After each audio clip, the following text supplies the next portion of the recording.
महाभारत काल की यह कथा है। पांडव अपने वनवास के समय हिमालय की ओर यात्रा कर रहे थे। उस समय भीम अपनी अपार शक्ति पर बहुत गर्व करने लगे थे। वे सोचते थे कि संसार में उनसे अधिक बलवान कोई नहीं।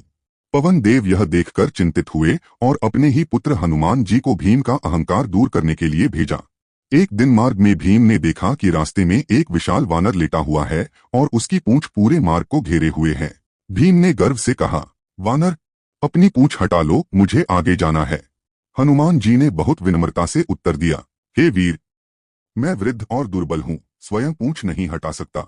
यदि तुम बलवान हो तो स्वयं हटा दो। भीम ने पूरी शक्ति लगाकर पूंछ उठाने का प्रयास किया, लेकिन वह उसे हिला भी नहीं पाए। पसीने से लथपथ भीम को समझ आ गया कि यह कोई साधारण वानर नहीं है। उन्होंने हाथ जोड़कर क्षमा मांगी और पूछा, आप कौन हैं? तब हनुमान जी ने अपना विराट रूप दिखाया और कहा, मैं हनुमान तुम्हारा भ्राता हूँ। शक्ति का गर्व नहीं करना चाहिए। सच्चा बल विनम्रता में होता है। भीम ने चरणों में गिरकर क्षमा मांगी। उन्होंने हनुमान जी से युद्ध में सहायता का वरदान मांगा। हनुमान जी ने कहा, मैं प्रत्यक्ष युद्ध नहीं करूंगा, लेकिन अर्जुन के रथ के ध्वज पर विराजमान रहकर तुम्हारी रक्षा करूंगा। कुरुक्षेत्र युद्ध में अर्जुन के रथ पर विराजमान हनुमान जी की उपस्थिति से शत्रुओं में भय व्याप्त हो गया।